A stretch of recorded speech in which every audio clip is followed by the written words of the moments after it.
একবারের কথা, একটা গ্রামে রবি নামের একটা লোক থাকতো। ও সবজি বিক্রি করত, কিন্তু অনেক পরিশ্রম করার সত্ত্বেও ও ভালো রোজগার করতে পারতো না। এই কারণে ও অনেক চিন্তিত ছিল। একদিন রবি কাজ থেকে ফেরে। বাড়িতে তার বউ গঙ্গু তার অপেক্ষা করতে থাকে। আজকে তো বেশ দেরি করে ফেললে, কোথায় ছিলে? কি হলো? তোমার কি মনে হয় আমি কি টই টই করে ঘুরে বেড়াই নাকি? আরে কাজে গেছিলাম আমি, তাই দেরি হলো। যখনই দেখো খালি সন্দেহই করে যাবে। রবির কথা শুনে গঙ্গু বলে, আরে তুমি তো বেকারই রাগ করছো, আমি তো তোমার জন্য চিন্তিত ছিলাম। তখনই তাদের বাচ্চা পিঙ্কি আর রাহুল ওখানে আসে আর রবিকে বলে, বাবা, কালকে আমাদের স্কুল পিকনিকে নিয়ে যাচ্ছে, আমিও যাব কি? কোথাও যাবি না পিঙ্কি, চুপচাপ বাড়িতে বসে পড়াশুনো করো। আর এমনিতেও আমাদের কাছে অত টাকাও নেই। বাবা, তোমার কাছে তো কোনোদিনই টাকা থাকে না। আমি তো ছোট্ট একটা আবদারই তো করেছি, সেটুকু কি তুমি পুরো করবে না? রাহুলের কথা শুনে রবি রেগে যায় আর ও তাকে জোরে একটা থাপ্পড় মারে।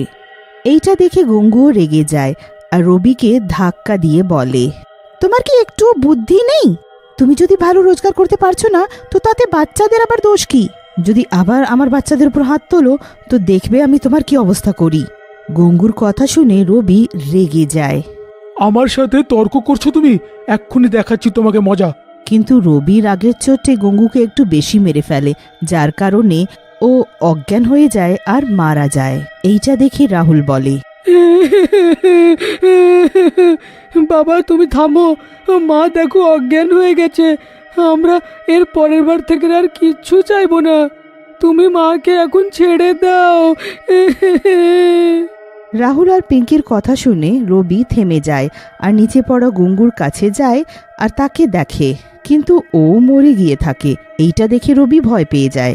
এ এ এ গাঙ্গু তো মরে গেছে, কি করব আমি?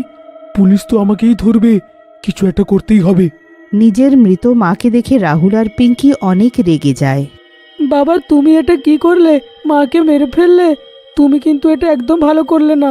আমরা এখনই পুলিশের কাছে যাব আর তোমাকে ধরিয়ে দেব।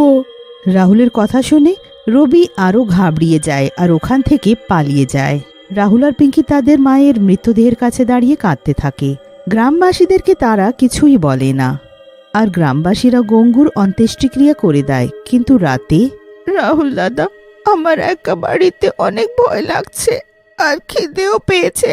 পিঙ্কির কথা শুনে রাহুল বলে, পিঙ্কি, তুই এত ঘাবড়ে যাচ্ছিস কেন? আমি আছি তো। আমার থাকতে তোর চিন্তা করার কোনো প্রয়োজন নেই।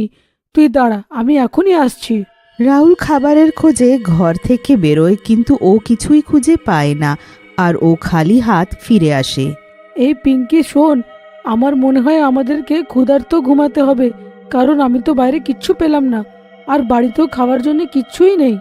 রাহুলের কথা শুনে পিঙ্কি বলে, তুমি চিন্তা করো না দাদা, আমার আর খিদে নেই। তারপর দুজনে জল খেয়ে ঘুমিয়ে পড়ে। রাতে দরজায় কেউ ঠক দেয়, দুজনে উঠে পড়ে। তারপর রাহুল গিয়ে দরজা খুলে দেখে দ্বারে গঙ্গুর আত্মা দাঁড়িয়ে থাকে। গঙ্গুর আত্মাকে দেখে রাহুল খুশি হয়ে যায়।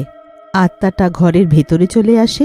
পিঙ্কিও নিজের মায়ের আত্মাকে দেখে খুশি হয়ে যায় আর তাকে জড়িয়ে ধরে।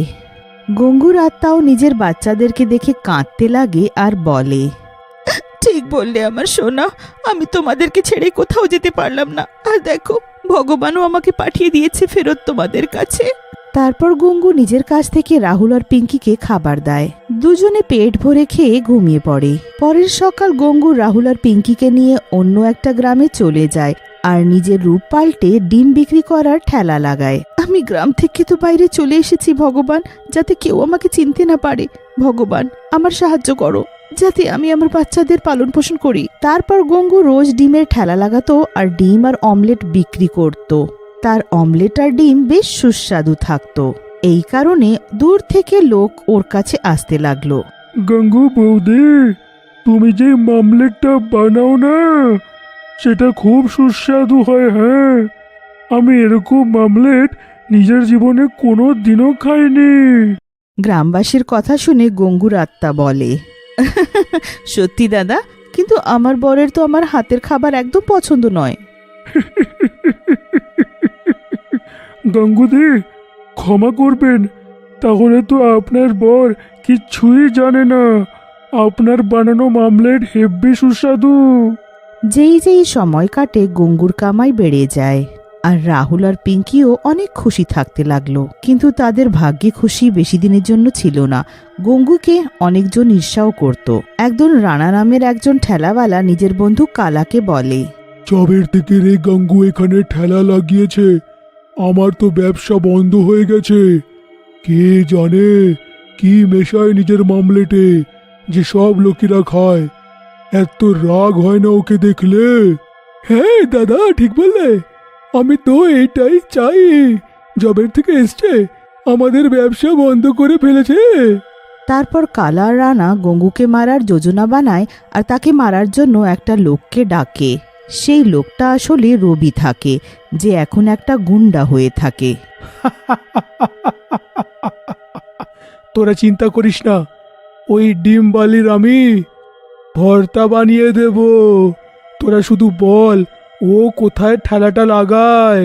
তারপর রবি কালা আর রানার বলা জায়গাতে গঙ্গুর ঠেলার কাছে পৌঁছে যায় আর গঙ্গুর পেছনে দাঁড়িয়ে বলে, এই মেয়ে, তুই আমার বন্ধুদের ব্যবসা বন্ধ করিয়ে দিয়েছিস। তুই আজকের পর থেকে এইখানে আর ঠেলাটা লাগাতে পারবি না। রবির কথা শুনে গঙ্গুর আত্মা পাল্টে দেখে। রবি গঙ্গুকে দেখে হয়রান হয়ে যায় আর ভয়ে বলে, গাঙ্গু, তুই তুই কি করে বেঁচে আছিস? আমি তো তোকে নিজের হাতে মেরেছিলাম। রবির কথা শুনে গঙ্গু হাসে আর বলে, তোর মৃত্যু আমার হাতেই হবে। তাই মনে হয় ভগবান আমাকে পাঠিয়েছে, আর আমি গঙ্গু নয়, তার আত্মা। হঠাৎ গঙ্গু নিজের ভয়াবহ ডাইনি রূপে চলে আসে আর রবিকে গলা ধরে তুলে নেয়। দম বন্ধ হওয়ার কারণে রবি ছটপট করতে লাগে। ছেড়ে দে গাঙ্গু, আমাকে ছেড়ে দে। আমি আর কোনোদিনও এরকম করব না। আমার ক্ষমা করে দে, এইবারে ক্ষমা কর। তখনই ওখানে রাহুল আর পিঙ্কি চলে আসে।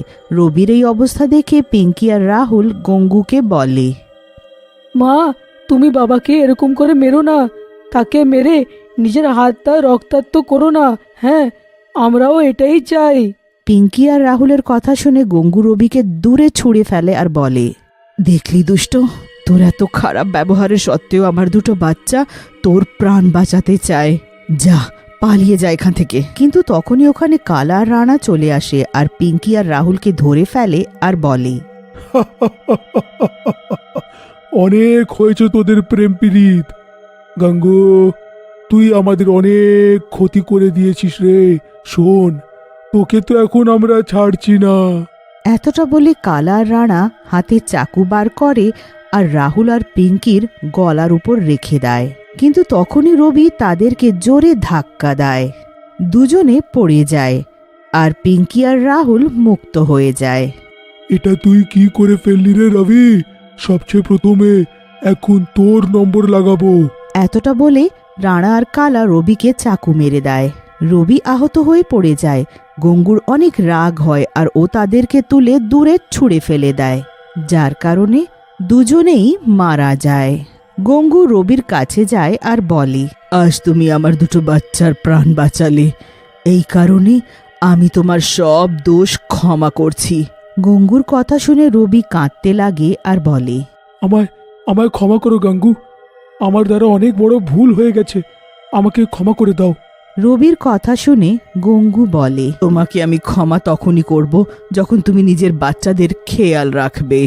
আমি আমার বাচ্চাদের জন্য অনেক টাকা রেখেছি, আর এবার এই ডিমের ঠেলা তুমি সামলাও। আমি ওদের ভালো মতন খেয়াল রাখবো, আর এর পরের বার থেকে টাকার পেছনে আমি ঘুরবো না, অনেক পরিশ্রম করব।